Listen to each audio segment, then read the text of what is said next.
Thank you, PK, for Thank you, making Nawal. it from Bangalore. I know you were traveling over the weekend, and very happy to see almost a full house at the fag end of the day. We've had a long day of discussions, insightful learnings, uh, and this has been a momentous year for media services businesses. No more so than the fact that government agencies are raiding media agency offices. So really, media agencies have arrived. They are in the spotlight. They are important enough for government agencies to go after.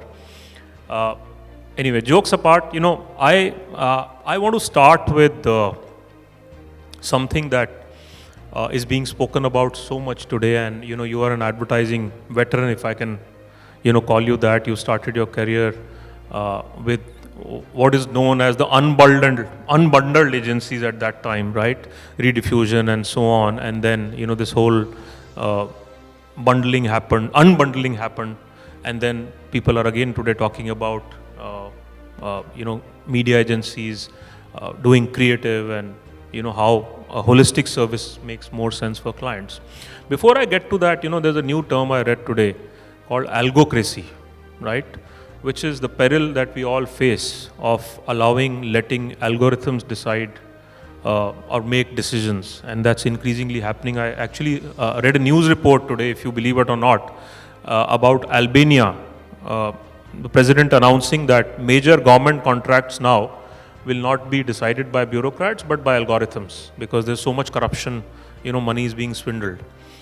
You think the agency business is also looking at serious pitfalls when it comes to use of data, use of algorithm? Harsha Razdan was here, the CEO of Dentsu South Asia today, and he mentioned a nice line about how data is killing creativity, right? And without data, you're blind, right? And everybody's been talking data last few years, but are we overdoing it? Yeah, it's a good context to start with. Algocracy is a interesting terminology, and I think in our industry also, I think a lot of enabling will happen through technology. It has been the case, ever since the opportunities increased in the market, right? From lot more options available. When it happens in any industry, I think a tech enhancement, a tech solve calls for it, and that's what is exactly happening. And of course, algorithms is not new; it's been there for last few decades. But let me try and answer. I mean, you asked so many questions. You got in the context of algo technology, integrated holistic services, as you said. So it's quite a large plethora of questions in that. I think also the context of mergers, etc., and all also you mentioned, right? So from that context, I think consolidation is something which is a part of the evolution phase for any industry as such, right? And in our case also it's happening. It's good to see that it's more consolidation. Doesn't mean that there is a contraction, but it's about more convergence, right? So that's what I would like to see from the context. And of course, everything is done primarily keeping the customer in mind, right? So the customer will want to see how agility can be more, right? And where creativity can be more enhanced, right? How can it produce better solutions for solving in a very complex and crowded opportunities that is available today as solution for marketing or for each brand. And there, most of it will come as answers from a technology perspective. Data comes as an enabler in that, right? So it's a quite natural, logical way of how many of this will come in handy to produce that agility, to produce that outcome which customers are looking for. And I think that is exactly what each business is today looking at and trying to see how can, because tomorrow is going to be more about creativity, data, technology, and commerce. And if the customer is able to get it under one roof, I think the customer will be very happy about it, right? I think today we are in a world where We have seen many agencies in the, across the world. Even in India, we have multiple agencies, right? I think everybody will be thinking about giving this holistic view to clients, and therefore, some of the mergers may be an aspect from that context, right? That's how I would like to look at it and put it, right? But that's easier said than done, isn't it? When you talk about data and creativity, they are in some ways two ends of the spectrum, right? And everybody is so focused on data today that creativity has taken a back seat. In fact, when Sam Balsara was talking in the morning, he said if you leave out large clients, mid-size and smaller clients, they actually need media agency to do creative thinking for them. No, right? very true. I totally So, agree with what that. is the way for companies such as yours, large companies, to kind of find a balance and marry these two? Otherwise, data creativity don't go together usually. See, where, from advertising being interruption, I think it should be enabling invitation, right? And what I mean by that is it's not about being transactional. It has to have a meaning, right? The more the advertising can create more meaning, I think it'll be and it's also interesting that there are cases today where data is actually helping to understand certain aspects of consumers. Now, that's not enough, but what is also important is how can you create those meaningful narrations to consumers, right? It's not enough that you give serve the food, but it's also important that the dish is made with a lot more right ingredients, right? So, I think that's a continuum job. It's good that in all of this, the challenges have only got more. For example, attention is a big challenge today people are facing, right? And a good story, a good narration, and enjoyable content can get that attention, and then it's about placing it in which format and how to get it on the right person and things like that. So I think it's a comprehensive package. This integrated aspect will become more powerful if you're able to get that, right? I agree it's easier said, but the proof of the pudding is who serves it with agile aspect, who serves it with more meaningful, right? How you are able to keep it sustainable, and that's something which the world will see, and that's how I look at it. Yeah. Let me, since we had a day full of sessions, let me read out a list of things I picked up, with regards to what a lot of speakers said about, what media agencies need to do to be relevant in the future to, capture consumer trends better and also, stay relevant for their clients. So there's a long list of things, which puts a lot of pressure on media services businesses. Mastery of data, having a tech stack, moving from efficiency to effectiveness.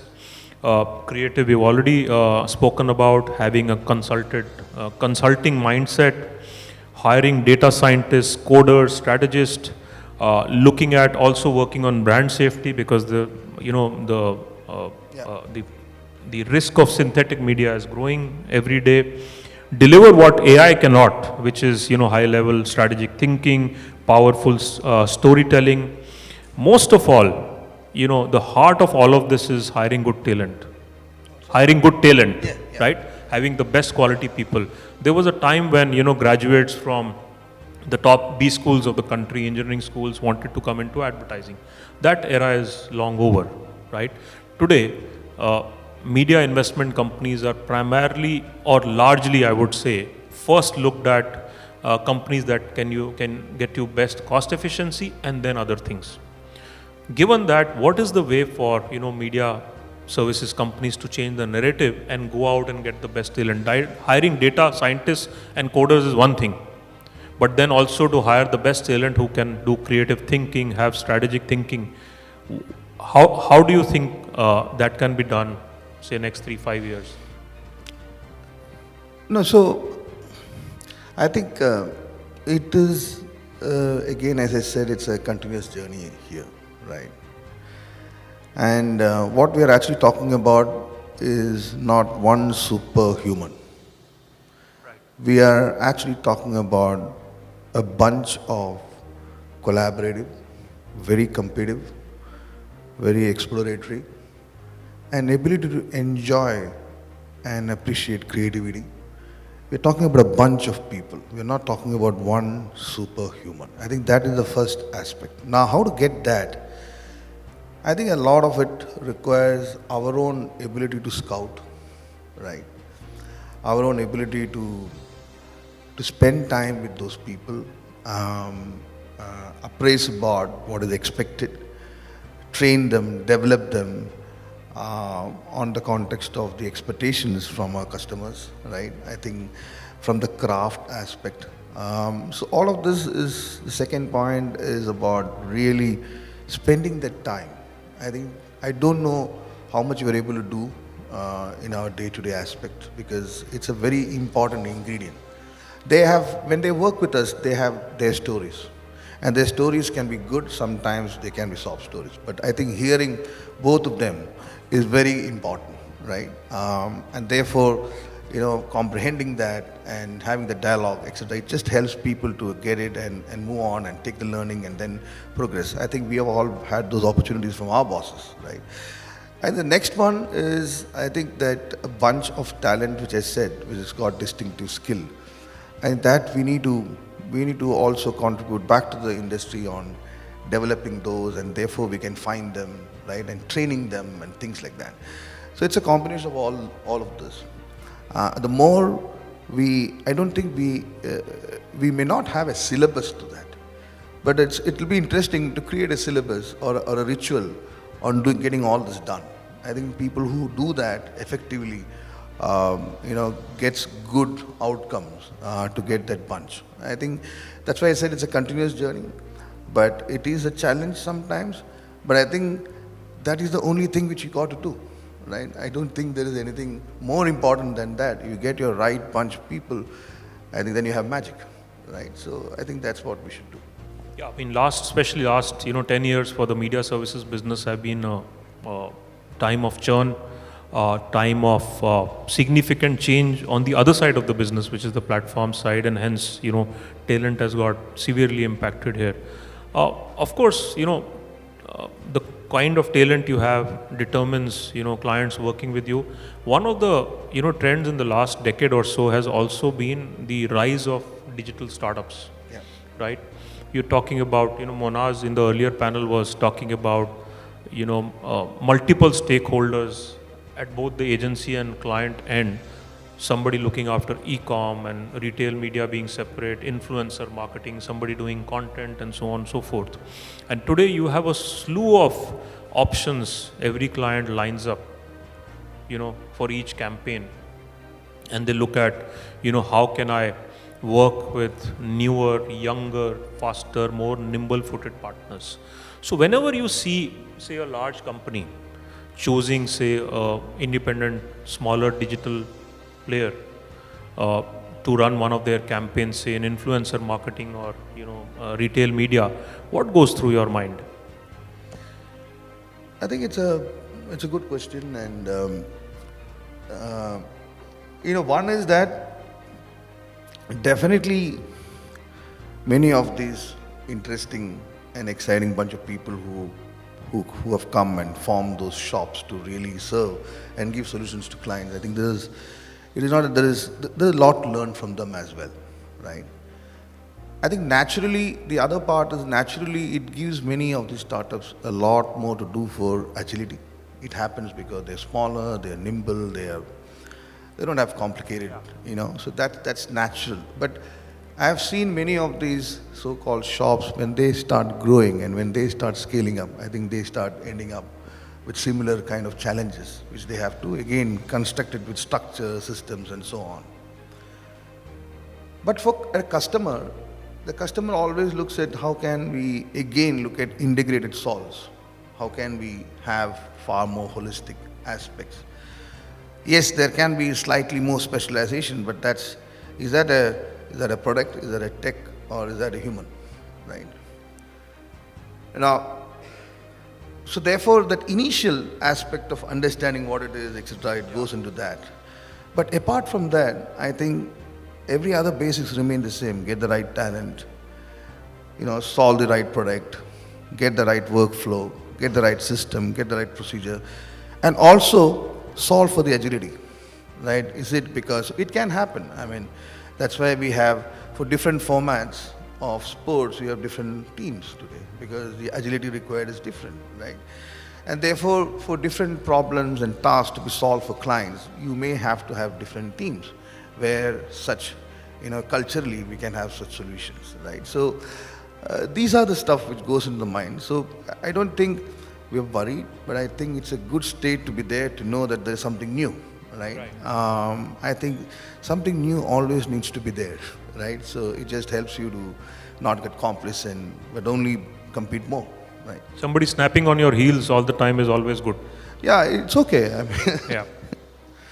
Let me come to the new game in town now, which is AI, and AI is having a profound and fundamental shift in culture, society, and naturally advertising and media business is also deeply impacted. There's a story that E4M did a couple of months back, which spoke about how the education sector, advertising in that space, has shifted 30 to 50% budgets have shifted from content platforms to AI driven platforms. If you were to future grace, say look 3 years out, you think AI is going to do to search what search has done to classifieds 15, 20 years back? Are we going to see that massive fundamental shift, and what does it mean for the advertising business? yeah, I think we'll definitely see an evolution there.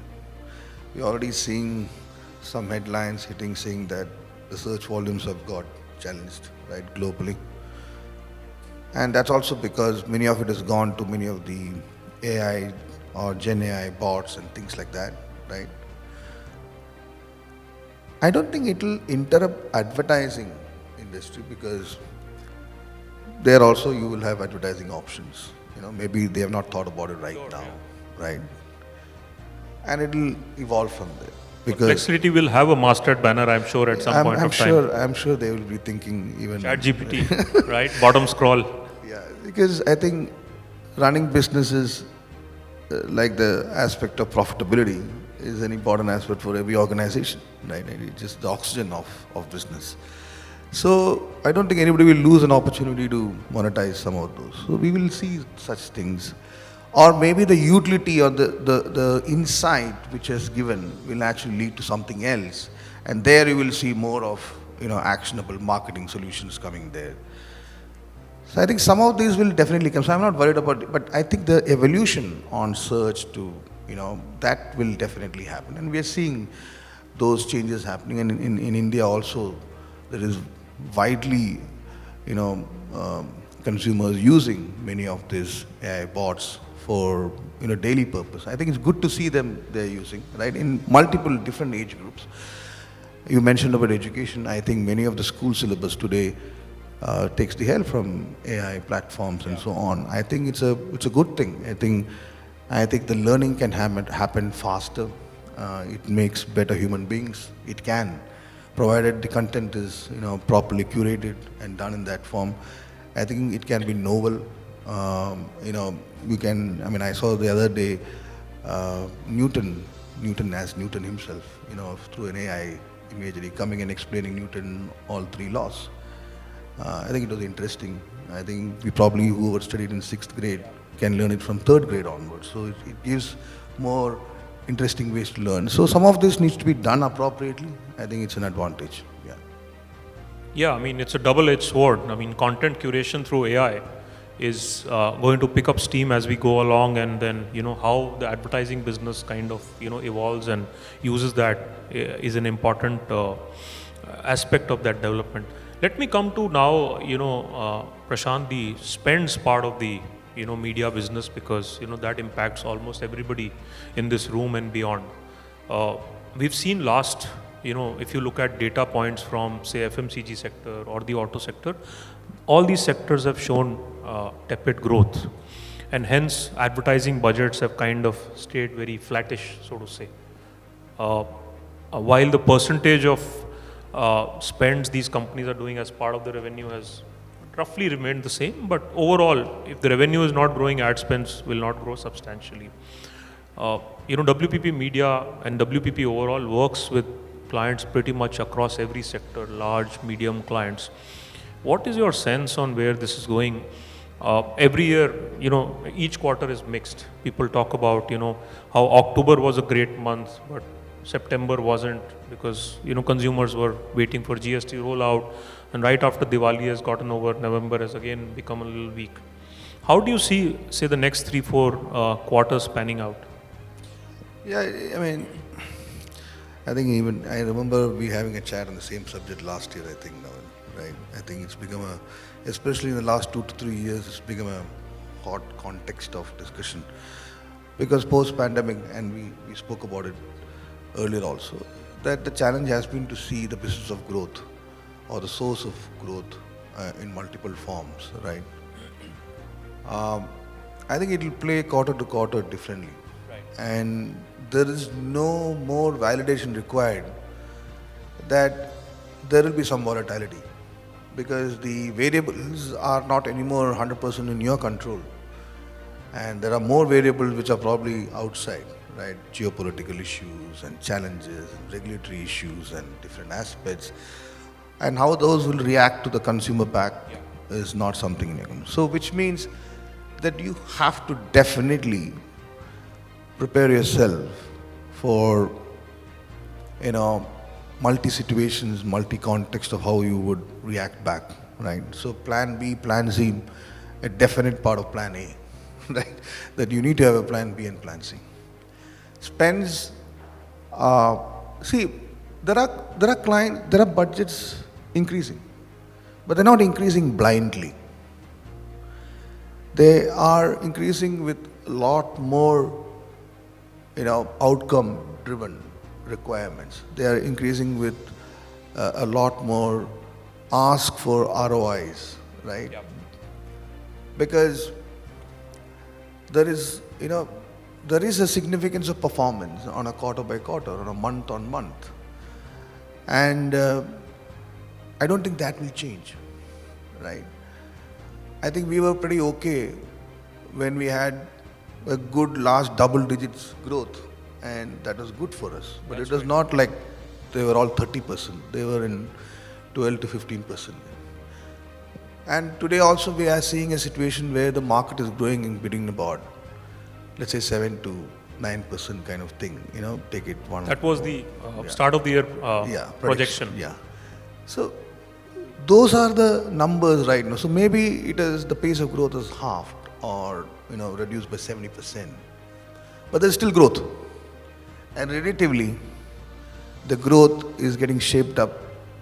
The challenge is the recovery of this ADEX and the growth is not the same as what it used to be. And understanding that and therefore creating more value. For example, let's take TV for example, right? TV is a very large, it plays a large role in the marketing solutions. And reach being one of the most important signals, TV still is a very large supplier of reach. Yeah. But it's good to see that there is CTV coming up, there are pause ads as solutions coming up, there are shoppable solutions which are coming up on TV. So which means the narrative will start slowly getting changed or getting amended. And it will not only be a reach medium, but it can be an engaging medium. It can be an interactive medium. And therefore, you got to prepare that. And therefore, maybe you got to invest not just on content, but also on technology and do many things. Right. And that's how that should get shaped up, in my view, right? Today, we have a plethora of digital solutions, right? And I think for a marketer, what is important is it is not anymore to be solely dependent on a single platform or a dual platform, but it's now about orchestration of multi-platforms, right? How they do that.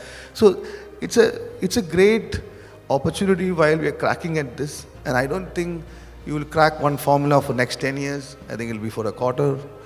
You will start again learning from and the insights of the route to understand what's really happened, and then so it's an ongoing thing, right? I think it's a very exciting phase because you are part of the co-creation of this, right?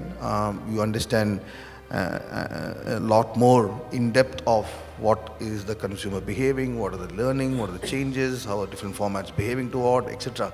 And they are in real, right? People who are able to see that and really attempting to it are able to see some good results as well. So I think it's a mix of all of this. So I'm saying there is a volatility, be prepared for that, create your plan B and plan C, work on your newer solutions, what is solutions is the real need of today. I think you will start seeing results on that.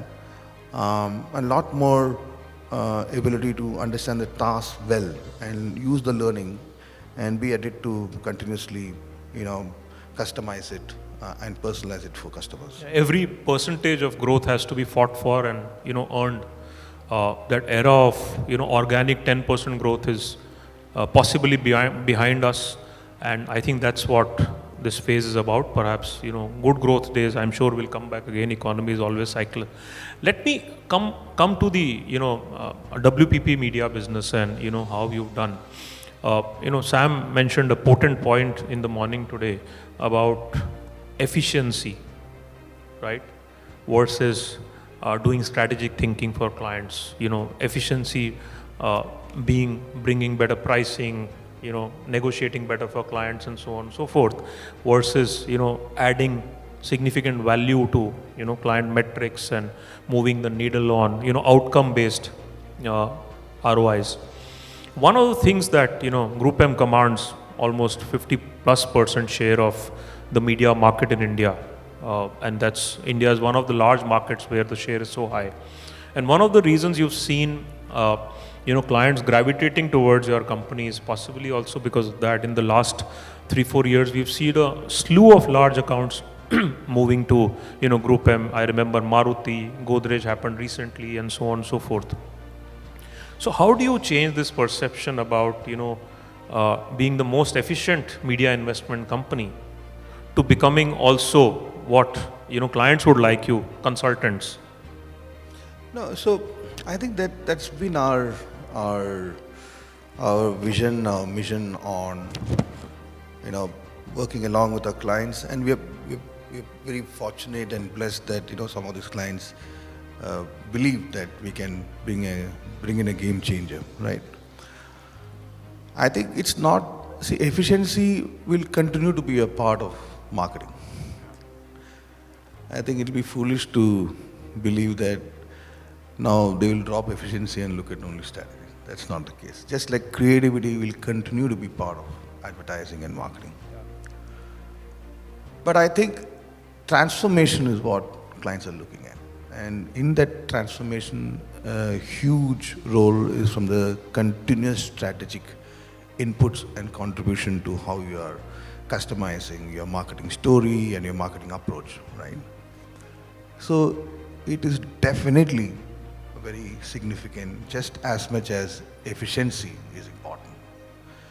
And for us, it's a continuous journey, right? Because today you can have a data strategy person, you can have a digital strategy person. Sometimes some people call traditional strategy person, which I don't understand, but comm strategy person, right? So there are multiple strategy which is playing. Fundamentally, it's all together trying to solve what is the strategic approach a brand needs to take and move on, right, with whatever they want to do. And that's significantly important. And I think we don't mind being paranoid on a daily basis to improve that as a contribution to our customers, right? And we try and do that. I don't think we are 10 on 10, right? But it's about how do we strengthen that narration. And today, while we have an approach of single client or multiple clients, like a portfolio approach, we also look at the tech platform, like we have WPP Open, which is a platform-based kind of solution, right? And I think that tomorrow the agency business will also move in that direction, which is more platform-led on creating it. So technically, all of this signifies the importance of strategy. And therefore, another most important ingredient is partnerships. Because I strongly believe partnerships are the real creator of magic, of solutions for every single customer.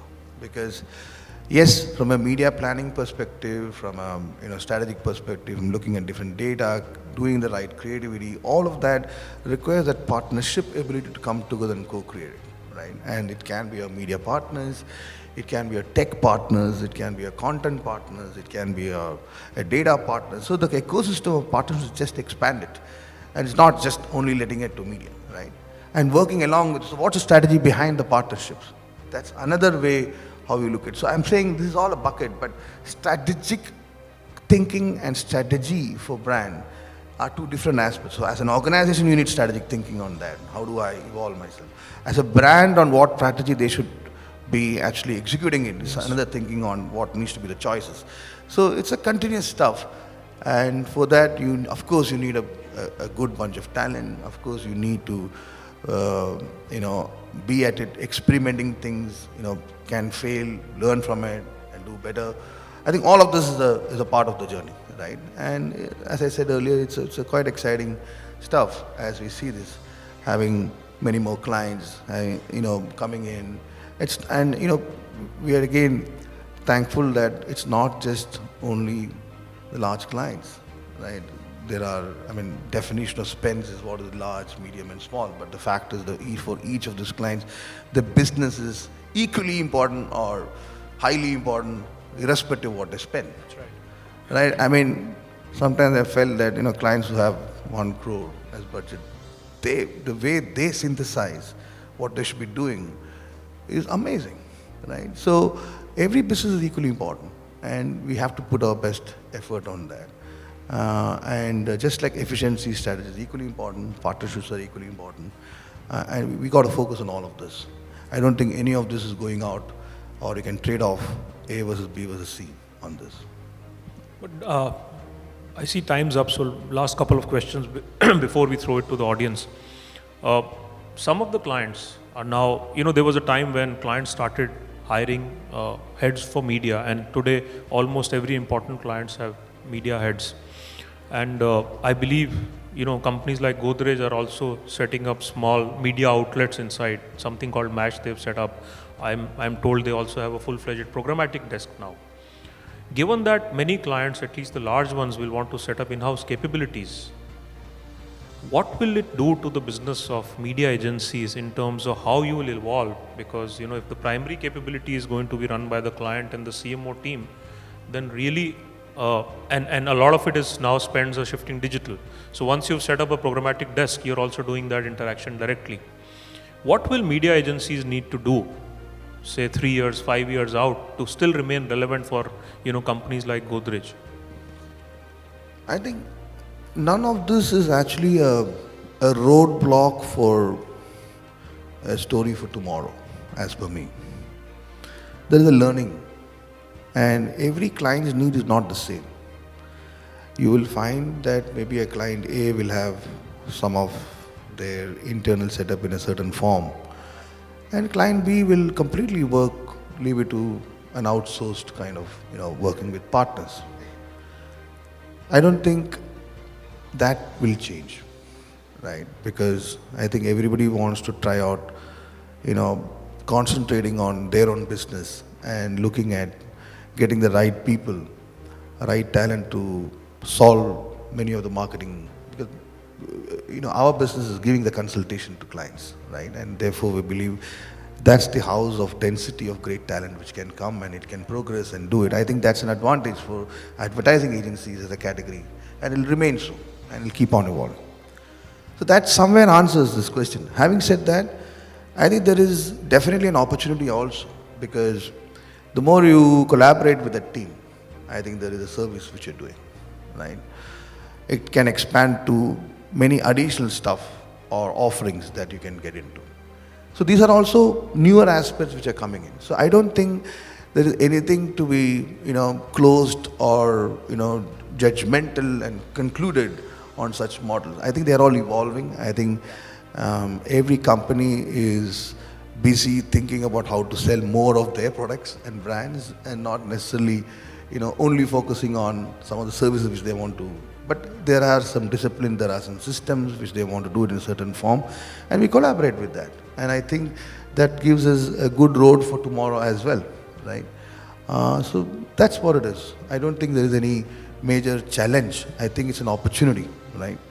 I think some of the tech aspects will, maybe a learning is, maybe there's an alternate, better solution and it can go into that. Those things are the aspects. Fantastic. One last question. You are also, you sit on many industry bodies and contribute significantly to, what's happening in the advertising business. 2 days back, the TRAI, released a paper which said, which asked BARC to exclude landing page data from, ratings. Now, it's been a very contentious issue for the last few years. Many channels say, it is a legitimate marketing practice. Some others, the critics on the other side, believe that, it's an unfair advantage to some companies. Any views on that? No, I think I'm more on the side of organic viewership, right? Which essentially means that, understanding where the viewership is in an organic form. Right. And not only looking only at the context of, okay, fine, this is the data, it is it. No, I think today we have multiple ways to understand those aspects, even from digital content and things like that. And that can help to get the right job done. I don't think we are in the competition to only get a certain GRP, I think we are in a task and journey to create right outcomes for clients. And if you look at from that context, many of this, will shape up the right way the industry needs to be run. I think, right? So we leave it to that. And I don't think I have any other additional subject to make it even more controversial on this. Thank you. Thank you, Prasanth. For those of you who follow financial statements, should also know, WPP reported global results which were not very rosy, but India was a standout performer. India grew by 6.7%, 6.6, 6.4 or 6.7% despite global degrowth. So credit to the leadership team run by Prasanth, Srini, who will be here in the evening, for having done a fabulous job despite, as I said, 50% plus market share. Thank you, Prasanth, for being part of this discussion. Thank you. Yeah.